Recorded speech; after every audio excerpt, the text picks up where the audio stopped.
Namaste, investors. Thanks for tuning into episode 5 of our series Journey to 10 Crore by Vishal Vealth View. Let's start today's episode by quote.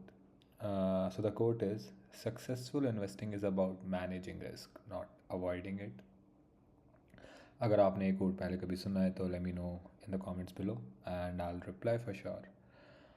Along with this, if you like these kind of videos that I'm doing and analysis I'm doing, do hit the subscribe button because it helps support this channel. So nothing changed in our portfolio. Today's episode I want to talk about Israel and Iran war and how is it going to impact our investment. So what's next for Israel and Iran war from now on? After Yahya Sinwar has been killed, Israel released a video of his death. Looks like the war is set to escalate. Since Hezbollah is saying that they're going to continue attacking Israel, that means Iran is going to bless Hezbollah to continue attacking Israel, and Israel is going to retaliate with strikes on Iran. And at this stage, the war can go in any direction. Latest news coming out of Israel that Netanyahu's house was attacked by a Lebanon missile, and this clearly means the escalation is going to increase, and Israel is going to continue attacking Iran and Lebanon. So there are two major industries that's going to get impacted by Israel-Iran war. One is the arms industry, and second is the oil industry. So currently, India has taken a policy stand not to supply arms to Israel. That means अगर कोई भी defense stocks में invest ये सोच के कर रहा है that it's going to lead to higher sales because supplies to Israel is going to increase, not going to happen, guys. उसके अलावा what will happen though is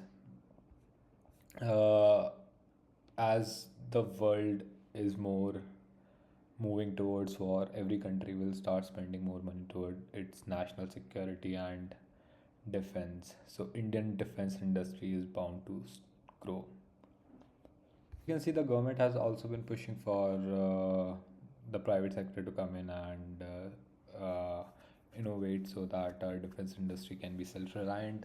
Right now, a large number of innovation that happens in this country in terms of defense happens in state-owned enterprise like DRDO, HAL, and you need private player involvement if you want to take industry to next level of innovation.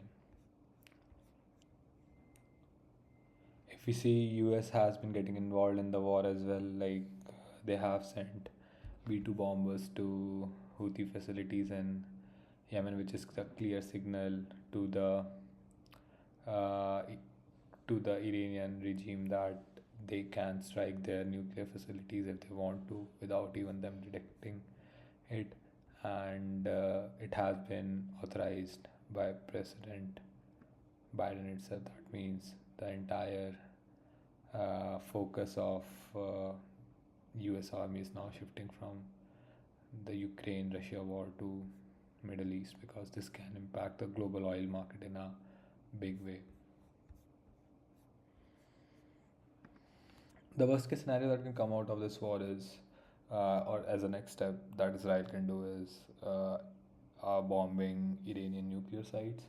This can force Iran into a place where they have to retaliate to save their face and show a hand of strength.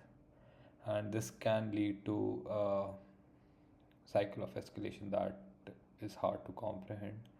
And eventually, US has to step into either uh, stop Iran or throw out the current regime in Iran.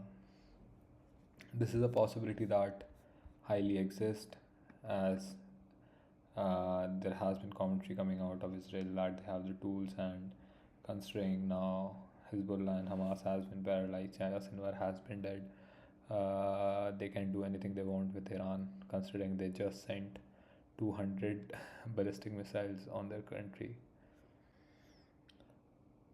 There has been commentary coming out of majority of news media houses regarding that this is the start of World War III and we are on a brink of crisis. Donald Trump recently came out and had raised alarm that this is really a World War III kind of global conflict. Now, all of these are news, all of these are situations that exist. You as an investor cannot do anything about it. Netanyahu will do whatever he wants to do. Khomeini will do whatever he wants to do. Trump will do whatever he wants to do. What you can do is make sure you are not in a situation that you are wiped off if this war leads to market falling 30%, 40% tomorrow. That's the only thing that you can make sure. And how do you make sure that? First, you should not have any debt. You should not be under leverage. You should not be in a situation where you have to give money to certain amount of people or bank because it may lead you to sell your investment. And if that's not the case, and if you have some sufficient amount of emergency fund, you're good to go. You can sit through the tide and watch the world unfold, and you can come on the other side richer. That's a strategy. So this is how the oil output looks like for various regions across years. As you can see, Middle East still holds the largest amount of oil production across the world, and any war that happens in Middle East, that means the supply of oil will get disrupted. That means the demand and supply will not be able to match, leading to high inflation in entire Asian market, which can lead to inflation being rampant in India as we consume and as we import most of our oil. And it can also lead to affect our investment in a negative way. Now, as this happens, the biggest opportunity in India to make money will still lie in renewable energy space because we are importing majority of our oil needs, and the only way to get away from that is to be self-reliant. And government has been pushing in this direction to make sure the renewable energy capacity of the country increases over time. Top companies like Adani Reliance, Mahindra, JSW have been getting contracts and long-term leases for setting up capacity across India. Adani Green Energy has been one of the prime beneficiary for it. If we check the stock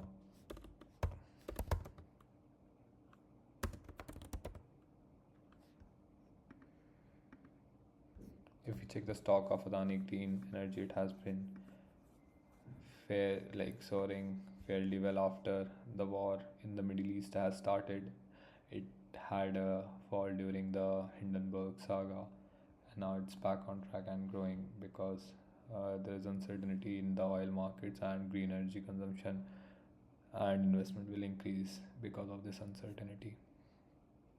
However, there are some tailwinds in the oil market that we are observing as well, because China is going through a recessionary phase right now. Demand has been falling, the consumption of the country has been pretty low, and it has been an export led economy. The oil demand has been decreasing in the recent time, leading to fall in the prices. But again, this has been coming from a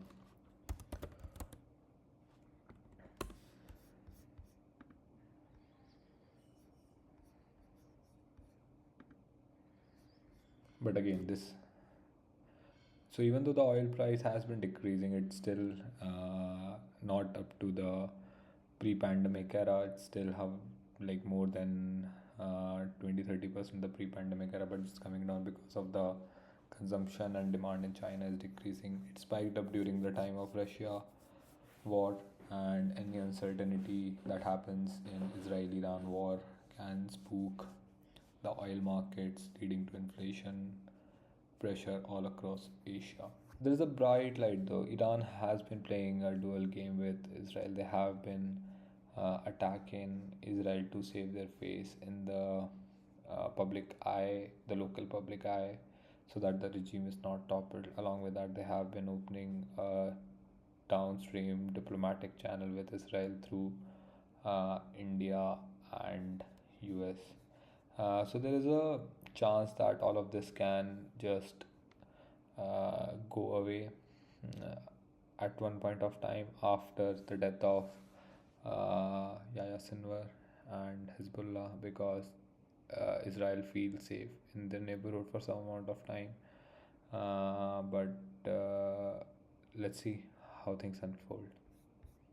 So, what am I doing to protect myself from this war and make sure like I have a good downside protection whenever the uncertainty is spooked and the markets just starts collapsing? The only way I can do that is maintaining a good amount of fixed income, and that's why almost 15% of my total portfolio is invested in debt instruments that is going to give me a fixed income return. So anytime the market spooks, there's a buying opportunity for me. Along with this, we are making sure we are not investing in any energy and defense companies because they are highly uncertainty to the war as it unfolds. Uh, uh, so yeah, we are going to stick to our plan to keep investing in these ETFs in the coming days. So if I take a look at all of my stock portfolio, I'm not at all invested uh, in defense in direct way, defense stock in direct way, but I do have some positions in defense stocks when it comes to